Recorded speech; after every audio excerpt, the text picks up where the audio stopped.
Quand on est gamin, que l'on aime le vélo, on est tous des enfants qui se disent « un jour je serai maillot jaune du Tour de France ». Le maillot jaune, c'est celui qui ne porte même qu'une journée, pardonne-moi de faire une référence à l'histoire, est le roi de France une journée. On ne touche pas le maillot jaune comme on touche un autre vêtement ou un autre maillot, non. Et que dire des vieux maillots jaunes en coton des années 20 ou 30, encore presque maculés de boue, ils sont plus maculés de boue, mais quand on les touche, on sent que derrière, il y a de la transpiration, il y a de la boue, il y a de l'histoire, quoi, il y a de la chair. Ah ouais.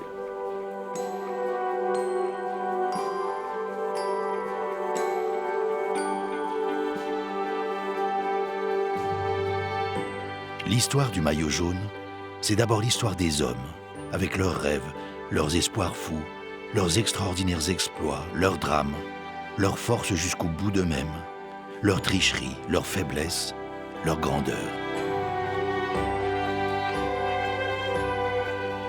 Leur histoire rencontre la nôtre et l'éclaire de son petit supplément d'âme.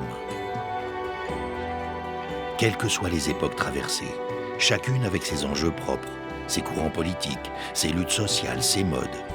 Ceux qui ont porté le maillot jaune ou en ont simplement rêvé sont des braves.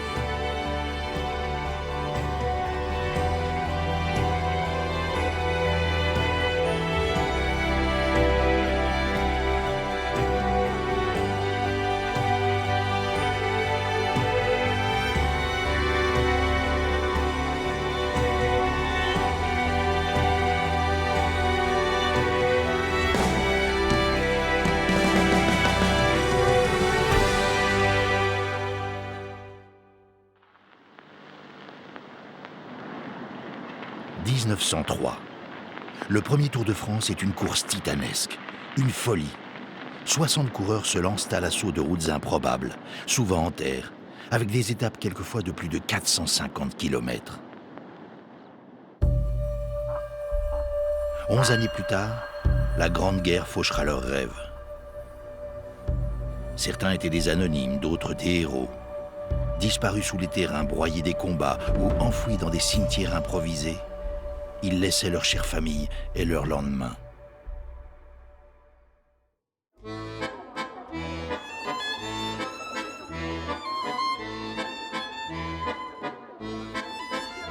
Le tour reprend, comme une étoile. L'heure est aux retrouvailles avec la vie. Les spectateurs rejaillissent sur les bords des routes et les coureurs sont là, apportant au milieu des ruines le renouvellement d'un rêve.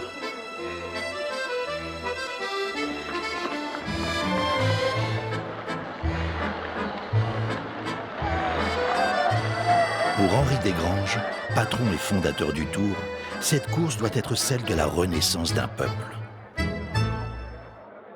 Je voudrais que les foules accourues de toutes parts sur leur passage leur fassent les chaudes ovations qu'ils méritaient. Je voudrais qu'elles viennent là plus en pèlerinage qu'au spectacle, qu'elles saluent tous ces vaillants, qu'elles viennent y chercher ceux qui vont remplacer les chéris que les Boches ont ravis à nos tendresses. Strasbourg, Metz. Et ce n'est pas un rêve, nous allons là-bas, chez nous.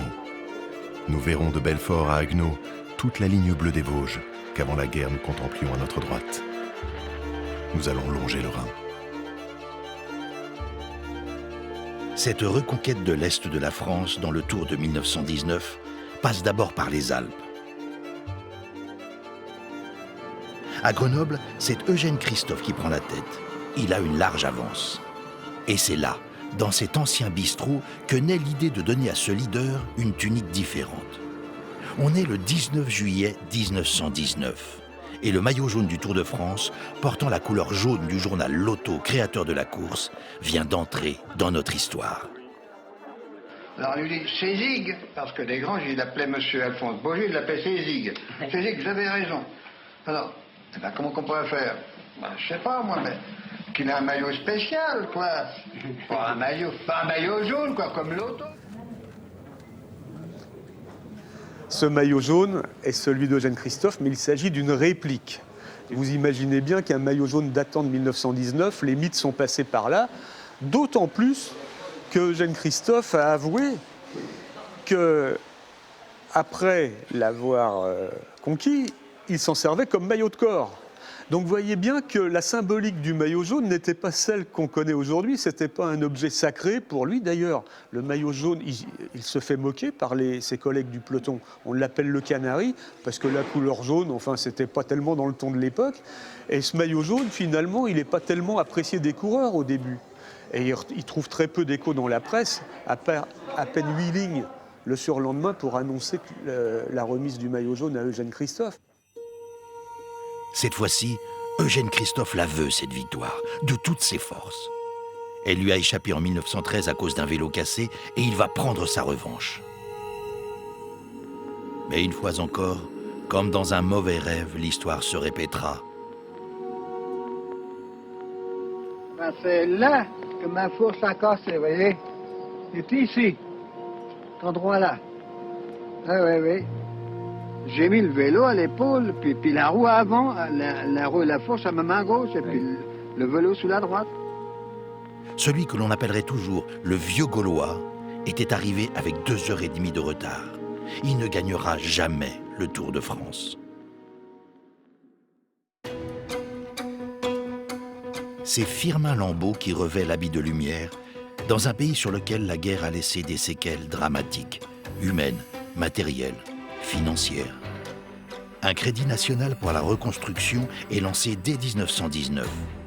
Sur le Tour de France, la renaissance voulue par Desgranges se fait au prix d'efforts inhumains. Des coureurs abandonnent, d'autres se révoltent, comme les frères Pélissier, dénonçant à travers la plume d'Albert Londres leur colère. Il fait trop chaud. Le Créateur n'est pas raisonnable. Il va faire mourir ces hommes. Je les devance. J'arrive au sable. Ils ont 412 km dans les jambes. Ils ont le soleil. Ils ont la poussière. Ils ont les fesses en selle depuis 2h du matin. Et les 6h30 du soir.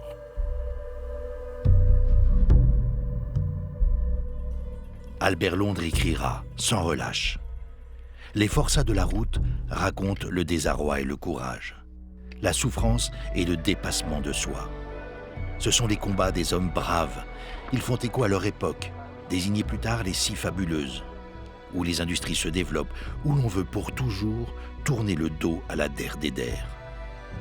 Certains coureurs deviennent des héros, Ottavio Bottecchia, Franz. Ils ont porté de bout en bout le maillot jaune et leur vaillance a passionné le public.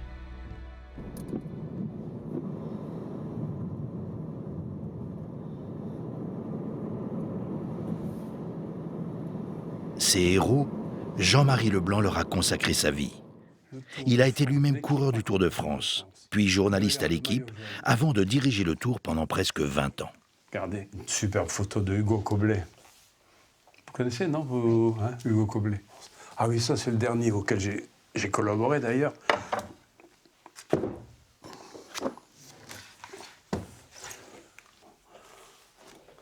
Le vélo du début des années 1900, c'était du sport certes, mais c'était surtout de l'aventure. De l'aventure. Parce qu'ils ne savaient pas ce qui les attendait. Il y avait des types qui jetaient des cailloux, il y avait des agressions, il y avait des tricheries. D'ailleurs, si vous avez lu l'histoire du Tour de France, vous avez lu qu'il a failli s'arrêter au bout de 2 ou 3 ans. La nature humaine, elle est ce qu'elle est, mais la triche a toujours été, c'est un dénominateur commun. Bref, le Tour, Desgranges a eu du mérite de maintenir le Tour au-dessus de ces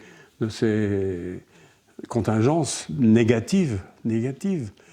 Et oui, on n'était pas dans le sport de haut niveau tel qu'on l'a connu progressivement ensuite. On était dans...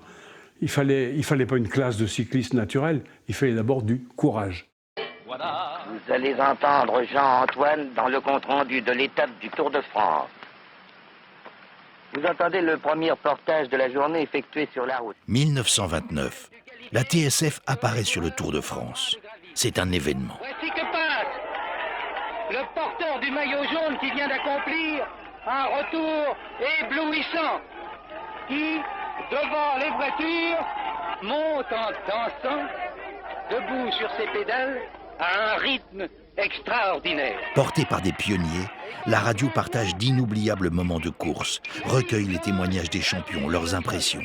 Sa présence apporte quelque chose de magique. J'ai l'air de croire que ce que je dis n'est pas perdu pour tout le monde. Pour les gens qui s'intéressent à cette course, le Tour de France, c'est une course de héros. Et là, à la radio, on peut entendre leur voix. Ça, c'est quand même extraordinaire. Nous, on est hyper blasés de ça aujourd'hui. On entend les voix de tous les gens qu'on aime, de tous les gens qu'on déteste. On connaît les voix de tout le monde, en fait. Mais bon, jusqu'aux années 20, c'est pas du tout le cas. L'immense majorité des gens ne peuvent pas avoir entendu les voix des gens qu'ils admirent. Mais sous les voix des héros se cachent d'autres coulisses. Dirigeant les équipes des coureurs, les marques comme Alcyon, Général Lucifer et Elwish imposent leurs lois. Alcyon parviendra même en 1929 à bloquer la course pour que leur leader, Maurice de Well, pourtant malade, puisse gagner. Ces complots gangrènent le Tour. Cette année-là, c'est Victor Fontan qui devait endosser le prestigieux maillot jaune, avec 10 minutes d'avance. Fidèle au règlement, il avait porté son vélo cassé, récupéré la bicyclette d'un paysan pour la bricoler seul, en vain. Pourtant, diminué et épuisé, c'est le Belge Maurice de Well qui remporte la course. Ses coéquipiers l'ont quelquefois poussé dans les côtes et improvisé des barrages sur les routes avec leur peloton. Furieux, l'organisateur Henri Desgranges s'était écrié « On a fait gagner un cadavre. Comment un maillot jaune aussi facile à dépouiller a-t-il pu garder la première place ? C'est une sorte de mortification pour moi, de rappeler l'impuissance de l'organisation en présence d'incidents qui émaillent chaque année le Tour de France. »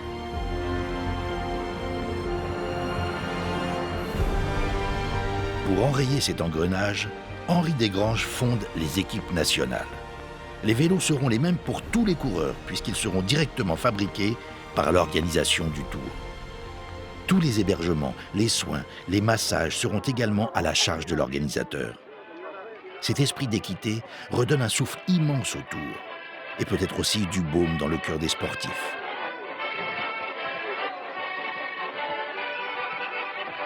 Mais cela coûte cher. Inspiré par le directeur des chocolats Meunier, Henri Desgranges lance le concept de la caravane publicitaire. La caravane rejoint l'épopée des héros et le Tour devient une extraordinaire fête populaire, gratuite, apportant à chacun cette indispensable nourriture terrestre, l'émotion.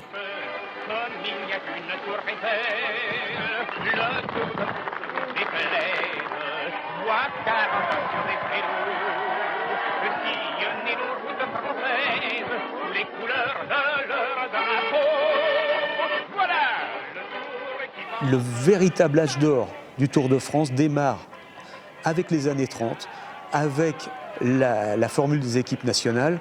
Cet esprit cocardier a passionné les foules. Et j'ajoute que dans les années 30 sont venus les congés payés. Et ça aussi, ça a fait beaucoup pour le succès immense du Tour de France, puisque les gens pouvaient aller en vacances sur le bord des routes. Il se trouve que le Tour de France se dispute en juillet. Après les années de difficultés sociales dues aux faillites que la crise boursière internationale avait engendrées, les accords de Matignon sont signés entre le patronat et la CGT pour des augmentations de salaire, une réduction du temps de travail à 40 heures et des congés payés. Enfin!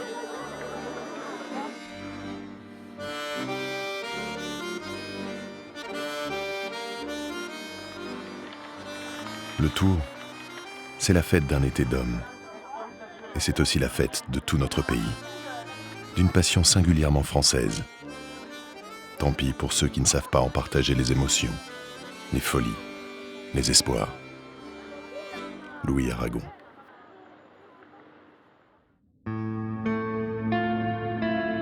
En juillet, les conquérants au maillot jaune sont devenus le pain quotidien des Français, qui suivent à la radio ou sur les bords des routes leurs exploits et leurs drames. Comme ce jour de 1934, sur la 15e étape des Pyrénées. Alors en tête sur le col de Puymorens, René Vietto doit abandonner son rêve. Le leader de son équipe, Antonin Magne, vient de briser sa roue avant dans une chute. Le jeune René, qui pouvait alors prétendre au féerique maillot jaune ce jour-là, s'arrête et lui donne sa roue. Je n'ai jamais été un martyr du Tour. J'estime que j'ai fait mon devoir d'équipier de l'équipe de France. Vis-à-vis d'Antonin Magne. Vis-à-vis d'Antonin Magne, dont je ne regrette rien.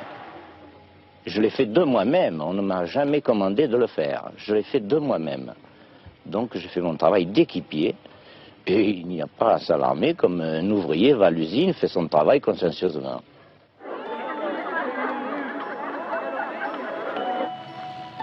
Le Tour est inscrit profondément dans la France d'alors, où le travail est une valeur essentielle à respecter, où l'on se bat pour améliorer les conditions terriblement difficiles des ouvriers.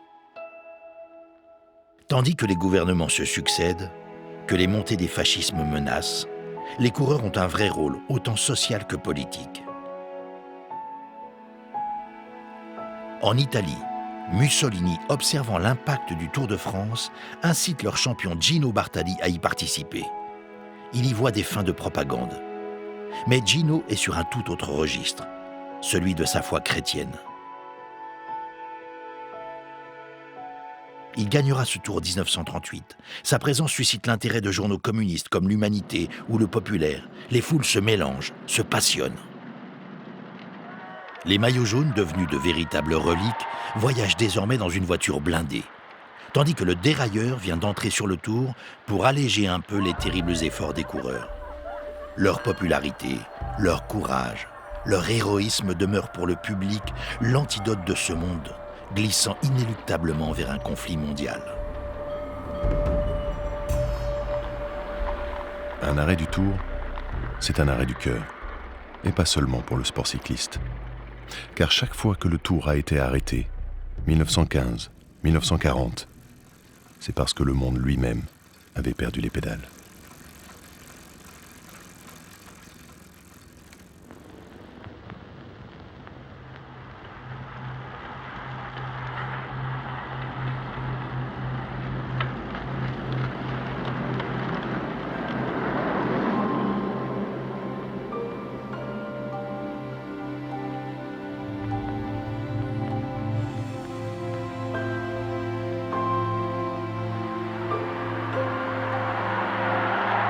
« 1947, le Tour renaît de ses cendres. Et pas n'importe comment. C'est Jean Robic qui sera maillot jaune cette année-là. Ivre de courage, il ne parvient pas à porter une seule fois le maillot jaune tout au long des étapes, mais il le sauve au dernier jour. Sa victoire soulève des montagnes de joie.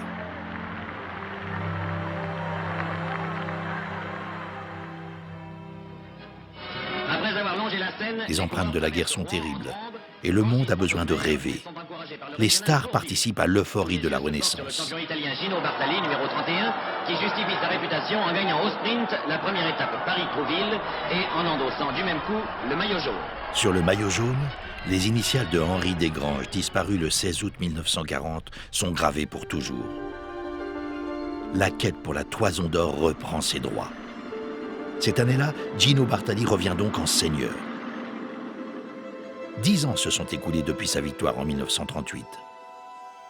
Gino le Pieux, celui qui parcourait plus de 450 km par jour durant la guerre. L'occupant avait pensé que celui que l'on surnommait le lion de Toscane s'entraînait.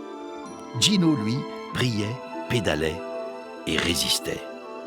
Membre du réseau clandestin d'Elasem, une délégation pour l'assistance des émigrés juifs, il cachait dans les tubes de son vélo des centaines de faux papiers. Plus de 800 juifs purent ainsi embarquer depuis Gênes et avoir la vie sauve. 10 ans après sa mort, Gino Bartali aura sa place au mémorial de Yad Vashem, juste parmi les nations.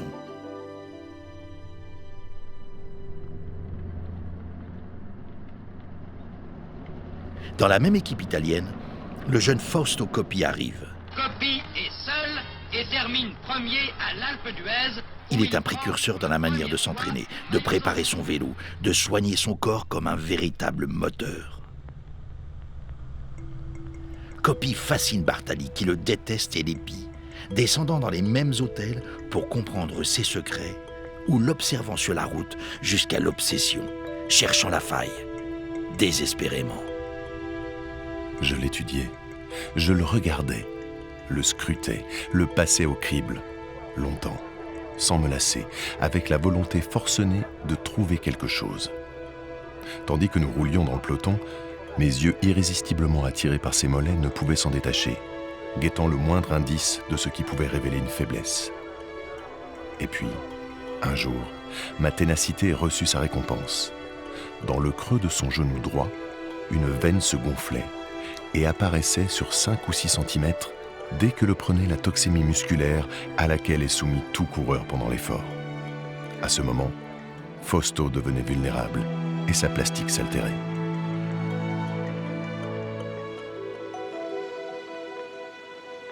Coppi ressemble à un héron ou une cigogne se posant sur le tour. Coppi, c'est une renaissance, un soleil levant. Les plus grandes plumes rivalisent sur ce nouveau champion de 1949. Ses méthodes révolutionnaires font école dans l'histoire du sport cycliste et des coureurs vont jusqu'en Italie profiter de ses conseils. Son influence s'est prolongée jusqu'à Merckx et même Hinault, affirmera bien plus tard Louison Bobet, poursuivant alors sous l'œil du maître la même rigueur de travail. Je suis né au milieu du XXe siècle et quand j'étais gamin, je vois une revue, il y avait un grand champion, Louison Bobet, et en 1955, j'avais 6 ans, il gagne son 3e Tour de France. Et Louison Bobet était quelqu'un de séduisant. Le champion était brillant et l'homme, il aurait pu être star de cinéma.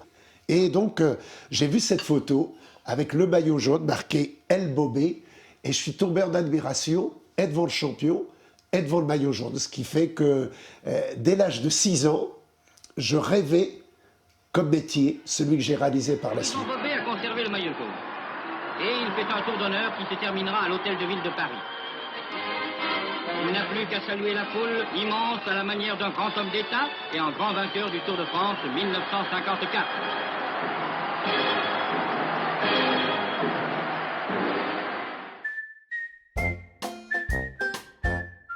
Intelligent, volontaire, endurant, consciencieux, les superlatifs ne manquent pas pour décrire le charismatique champion. Fils du boulanger de Saint-Méen et triple vainqueur du Tour de France. Il est un modèle de conscience professionnelle et de persévérance, comme Jacques Anquetil, qui entrera lui aussi dans la légende.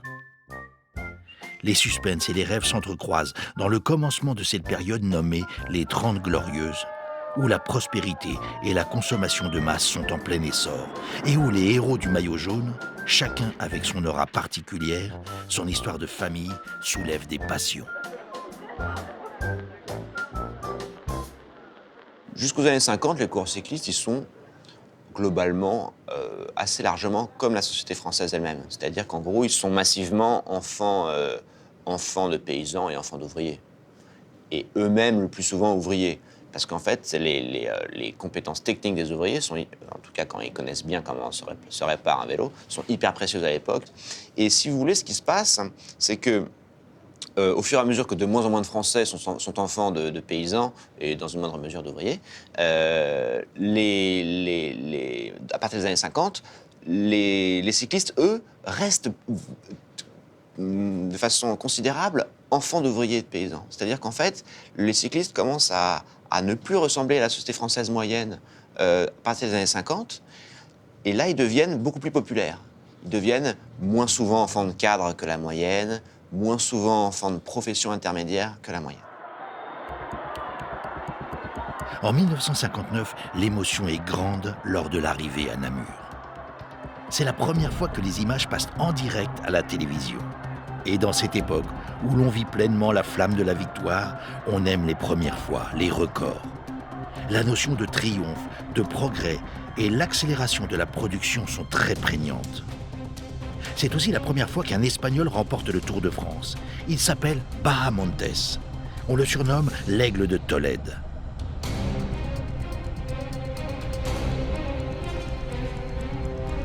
Le monde va de l'avant. Les transformations s'accélèrent, les pressions médiatiques montent et les équipes ont quelquefois du mal à s'accorder sur les leaders possibles. Dans cette euphorie de la gloire, le Stéphanois Roger Rivière, champion du monde de vitesse, a toutes ses chances. Il part comme favori. Il l'aura, ce maillot jaune tant convoité. Cette année 1960, justement, puisqu'Anquetil n'est pas partant. Toutes ses chances sont réunies. Les chroniqueurs citent déjà son nom. Mais Roger Rivière avait foncé dans la descente du Père Juret, bien plus vite qu'il n'en avait besoin pour gagner. Son vélo était passé par-dessus le parapet et sa colonne vertébrale était brisée.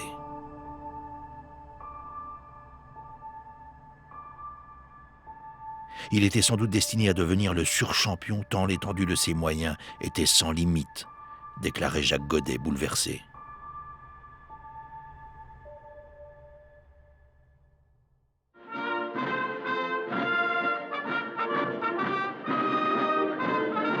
Le Tour, avec ses exploits et ses drames, fascine un public toujours aussi diversifié, mais plus averti, plus exigeant, et qui attend des stars pour l'émouvoir. Lorsque Jacques Anquetil revient sur le Tour de France en 1961, il n'a désormais plus de rival à sa hauteur et peut enchaîner les victoires. 61, 62, 63. Il entre dans la légende. Appelé respectueusement Maître Jacques, Anquetil offre au maillot jaune ses plus belles lettres de noblesse et son aura rejaillit sur les autres coureurs.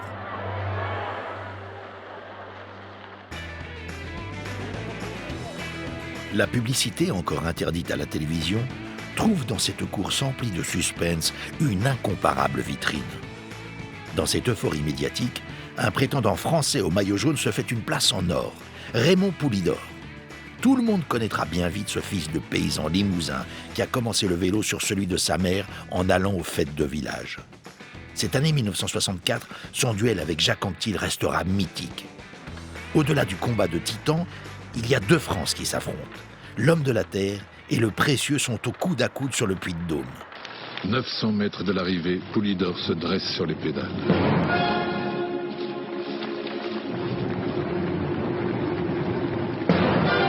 Il prend 3 mètres, puis 10 mètres.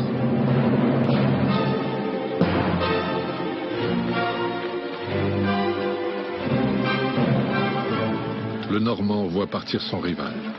Il reste en ligne. Il coulera sans chavirer, avec élégance.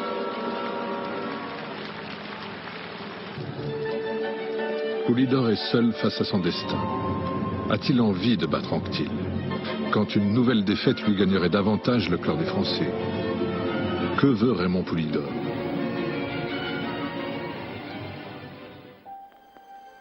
Poulidor arrivera en tête, mais comptera 14 secondes de retard au général. Il ne les rattrapera pas. Face à Anquetil, Poulidor était complexé. Face à Poulidor, Anquetil était survolté. C'est ce qui a fait la différence. Est-ce que tu entends les spectateurs quand ils t'interpellent dans un col? Des fois on les entend, mais dans le brouillard, dans les nuages. Ouh. Mais ça encourage quand même, ça fait du bien. Même ceux qui crient feignants, ça encourage.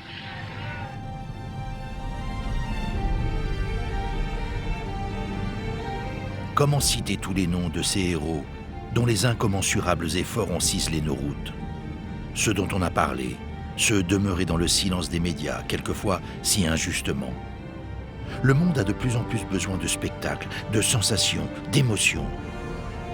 Anquetil a porté 51 fois le maillot jaune, gagné 5 Tours de France. Mais saura-t-on un jour à quel prix? La conquête de la Toison d'Or est rattrapée par la pression des sponsors, des financeurs, d'un monde où l'argent dicte ses lois.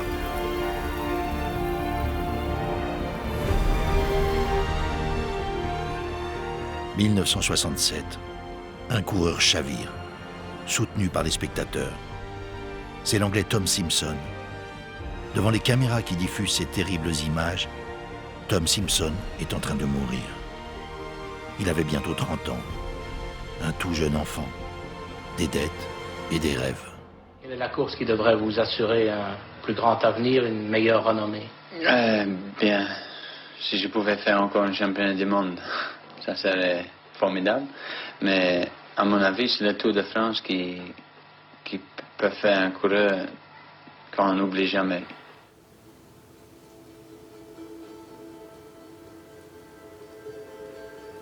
Beaucoup ont dénoncé le dopage, sali des héros, soupçonnés. Mais il fallait les traverser, ces montagnes, par tous les temps. Il fallait la tenir, la vitesse, de plus en plus importante, l'exigence du leader. Depuis quelques années, les équipes nationales s'étaient effacées au profit des équipes de marque. Était-ce la cause de cette pression supplémentaire, de ces risques humains si démesurés ?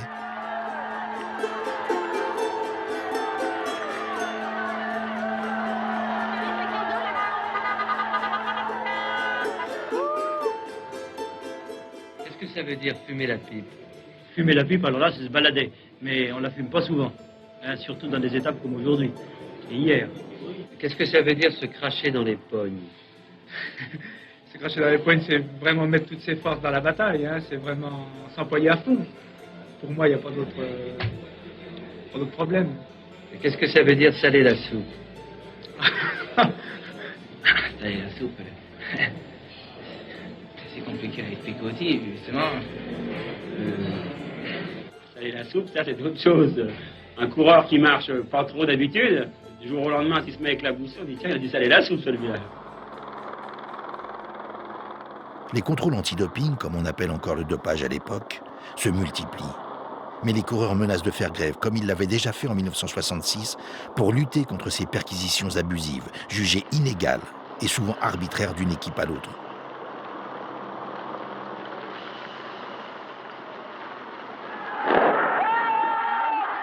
En juillet 1968, ils traversent un pays en constante révolution. Les agriculteurs, les étudiants, le monde ouvrier et bientôt d'autres catégories sociales s'étaient rassemblés pour lutter contre l'autoritarisme de l'argent, contre la consommation, contre le nucléaire, contre les pouvoirs capitalistes en tout genre. Le Tour endure lui aussi la crise générale. L'organisation est déficitaire, subissant les conséquences du déclin de la bicyclette au profit de l'automobile. Les sponsors se retirent. Il faudrait un champion pour enthousiasmer les foules. Alors il arrive, lui, Eddy Merckx.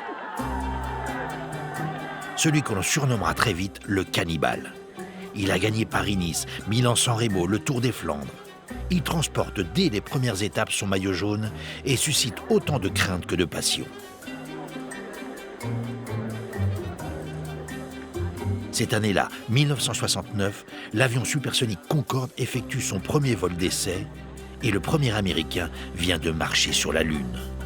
Merckx, lui, ramène la victoire à la Belgique, absente des podiums depuis 1939.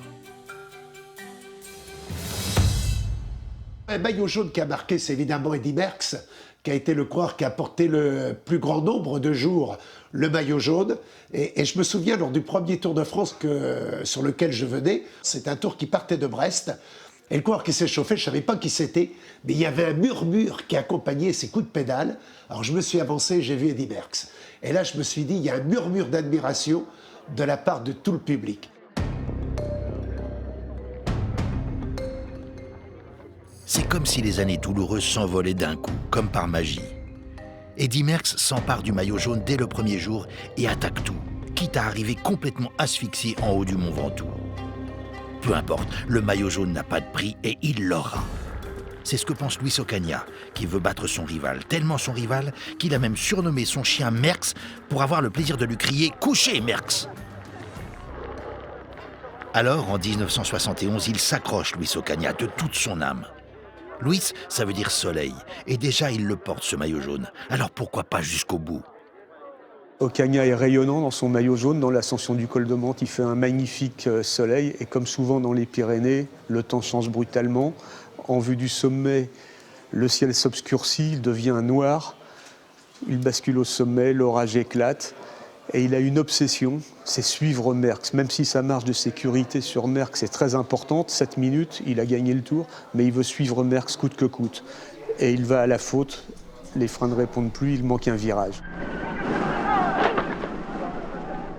Ça lui coûte le Tour de France et c'est la tragédie absolue du Tour de France. Ça marque que le destin peut basculer en une fraction de seconde.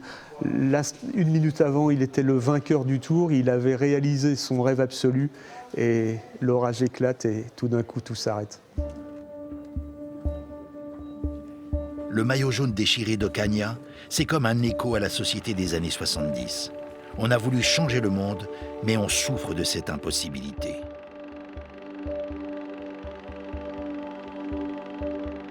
Tandis que s'aggrave la crise pétrolière subie en Europe, le Tour traverse de nouveaux paysages, loin des grands axes, pour susciter l'intérêt du monde agricole, profiter de l'émergence du mouvement écologique, émouvoir des publics de classe sociale très diversifiés.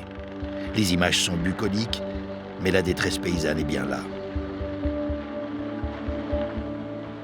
En 1975, souffrant de la nouvelle politique agricole européenne, les paysans coupent la route aux coureurs et obligent Raymond Poulidor, paysan comme eux, à mettre pied à terre. Tout le peloton est arrêté, mais les sourires sont là, bienveillants, ancrés dans des racines communes.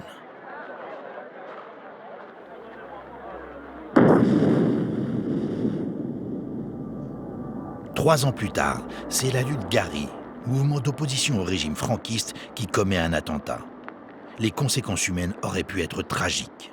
C'est vraiment déplorable que le Tour de France puisse servir de support à des manifestations de caractère terroriste qui peuvent aller jusqu'au crime, parce que ce qui a été fait cette nuit, l'attentat au plastique qui a été fait cette nuit, proche d'une énorme citerne de propane, pouvait vraiment déterminer des drames. Malgré les défaillances d'un monde qui se hâte et broie l'humain sur son passage, les braves sont là, avec leur courage. Pour la première fois de l'histoire, les Champs-Élysées accueillent le vainqueur du Tour. Ce jour-là, Bernard Thévenet vient de battre Eddy Merckx, le cannibale, et remporte son premier maillot jaune.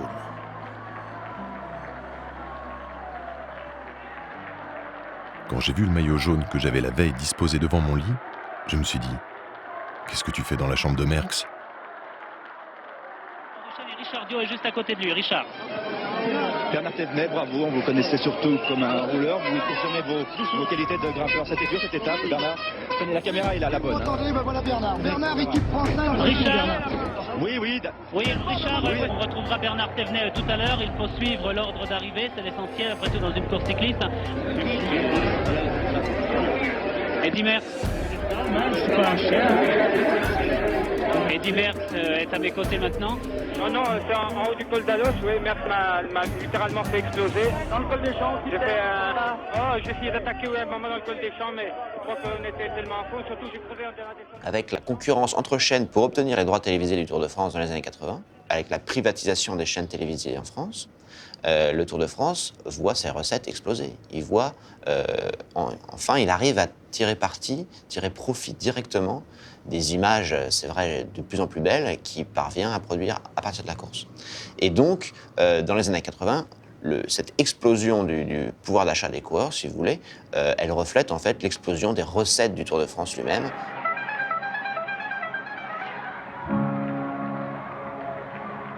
N'en pouvant plus d'être pris en otage dans cet infernal engrenage financier et médiatique, baladés dans des transferts entre villes et hôtels, les coureurs improvisent à l'unanimité une grève en 1978, à Valence d'Agen.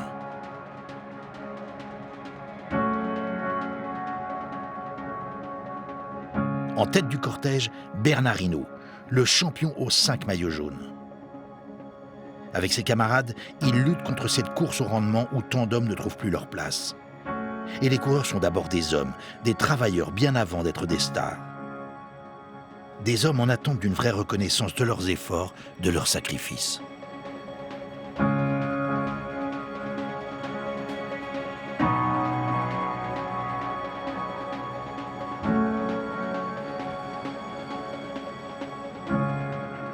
Les conflits se rejoignent dans une recherche commune du respect des travailleurs. En 1982, les coureurs sont bloqués dans la manifestation organisée par les ouvriers d'usine Ordenin et le contre-la-montre est annulé. Que Mitterrand, que Mauroy, que Rocard, qu'Édith Cresson, que tous sont venus à Denain, le Parti communiste, le Parti socialiste, tout le monde nous a promis le maintien d'usine Ordenin. Qu'ils aillent tout casser à Paris. Qu'ils aillent casser à Paris tout ce qu'ils veulent, mais qu'ils laissent le Tour de France tranquille. Bernard Hinault participera à 8 Tours de France et dans chaque tour, il portera le maillot jaune. Un exploit, une règle de vie. Charismatique, il fonctionne avec son temps. La prime au vainqueur a été multipliée par 10 en quelques années. Bernard Hinault attend du prestigieux maillot jaune une vraie reconnaissance financière en relation avec les efforts gigantesques qui, eux, ne changent pas.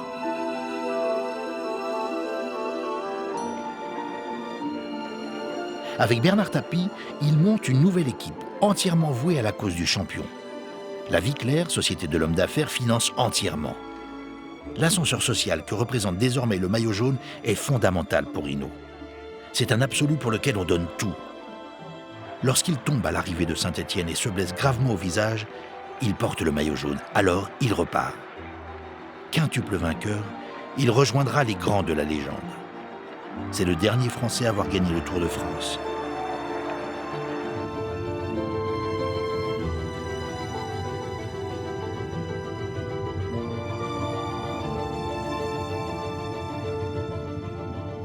Les années 80 avaient ouvert l'inscription aux équipes amateurs pour développer le côté international de la course et permettre une participation des pays de l'Est.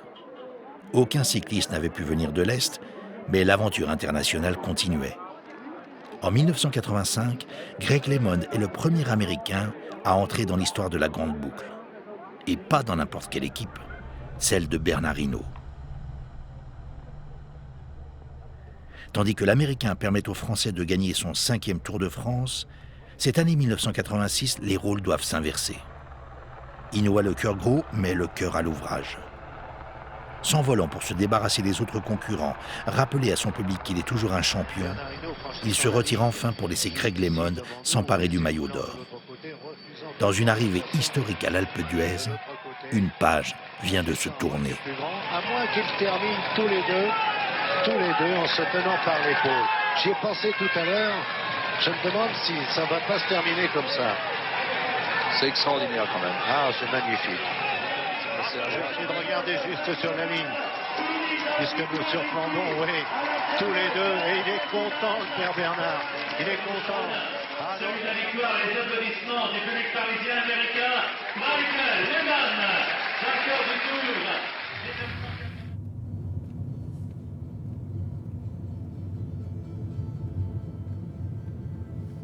Des images inédites tissent notre horizon. L'année qui suit la victoire de l'Américain, le Tour part de Berlin-Ouest. Un espoir en nourrit-il un autre ? En 1989, tandis que l'on fête le bicentenaire de la Révolution française, le mur de Berlin est détruit et des coureurs de l'Est entrent enfin sur le Tour.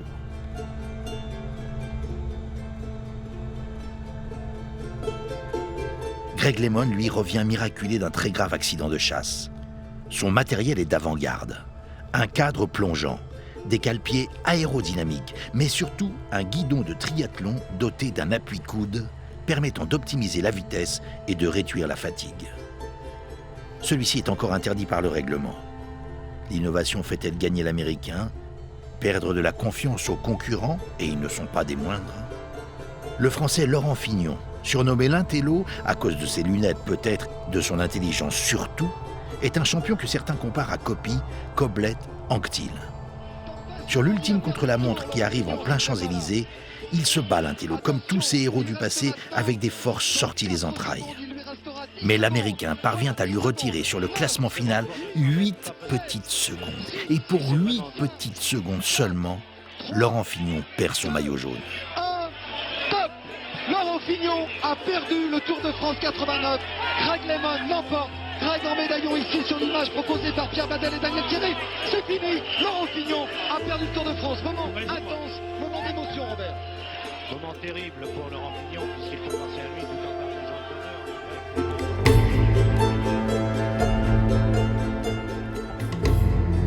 Alors moi j'étais au commentaire sur la ligne d'arrivée et c'est terrible. On a envie de commenter la joie de Greg LeMond et d'un autre côté on a de la retenue parce qu'on imagine la détresse de Laurent Fignon qui voit son maillot jaune partir. Le maillot jaune est ainsi fait avec de formidables histoires, évidemment des joies et puis des détresses énormes comme celle de Laurent qui paraissait en mesure de gagner le Tour de France pour la 3e fois.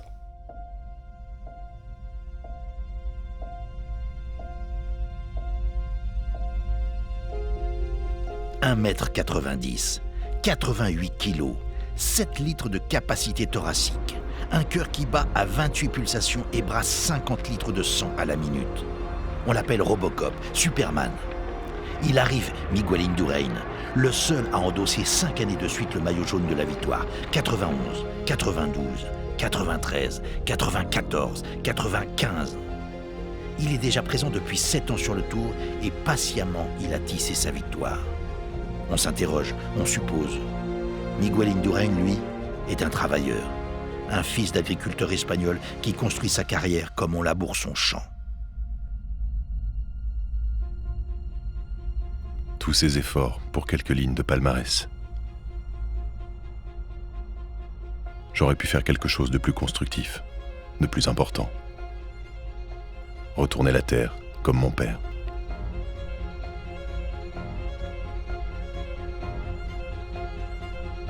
Derrière le culte de la vitesse, un empire se bâtit. Les matériaux composites, les cadres monoblocs en carbone, les formes aérodynamiques, les casques, les lunettes. La conquête du maillot jaune, désormais liée au perfectionnement technique, semble repousser les limites des sciences médicales.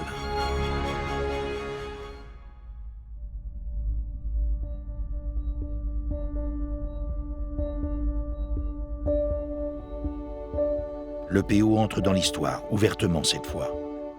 Depuis bientôt 15 ans, des coureurs étaient désignés au hasard à chaque fin de course et contrôlés. Certains étaient écartés, d'autres voyaient leurs titres confisqués. Mais c'est avec l'affaire Festina que le public prenait enfin conscience de l'ampleur d'un drame.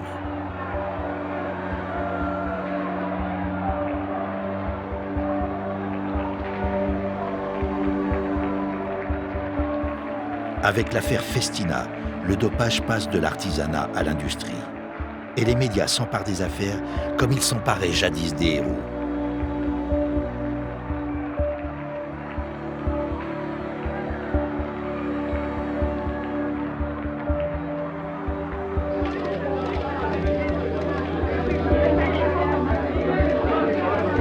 Je remercie le public qui a été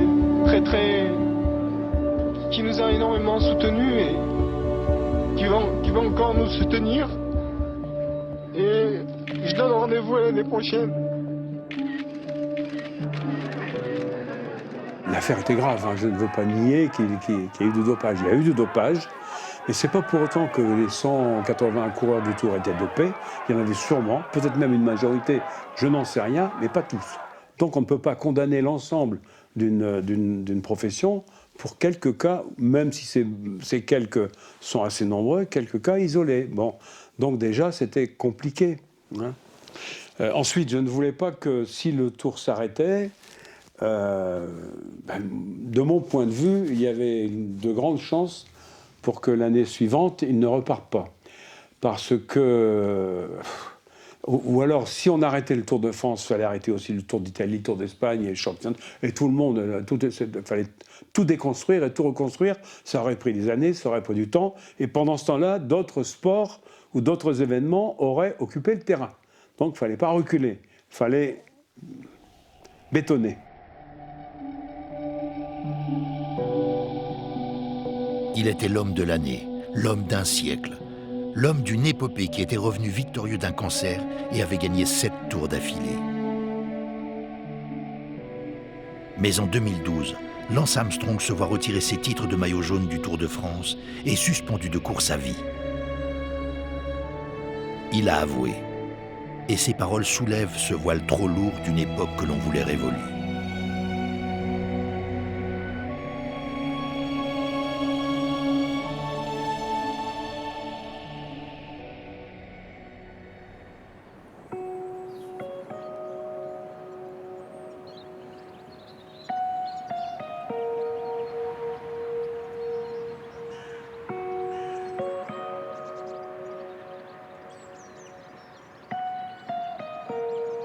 Je pense qu'à un moment donné, le cyclisme a été un tournant où c'était soit on ferme les yeux et on fait comme si tout allait bien pour laisser du rêve aux gens, même si on sait que c'est fake, pour reprendre un terme à la mode, soit voilà, on fait l'effort de lutter contre ce fléau.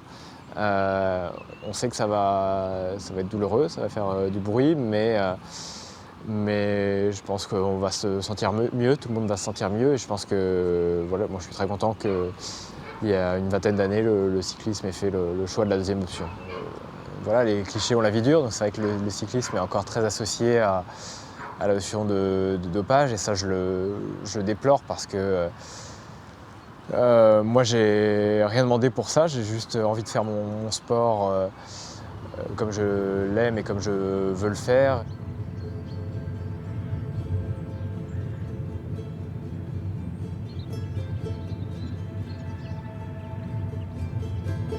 Le cyclisme pour moi c'est plutôt voilà, un retour à une certaine corporité, naturalité et voilà, un retour à quelque chose de simple, tellement simple que parfois on pense que c'est bestial et du coup un peu stupide, un peu idiot. Mais moi je pense qu'au contraire il y a une vraie intelligence dans tout ça et surtout une simplicité, mais dans le bon sens du terme.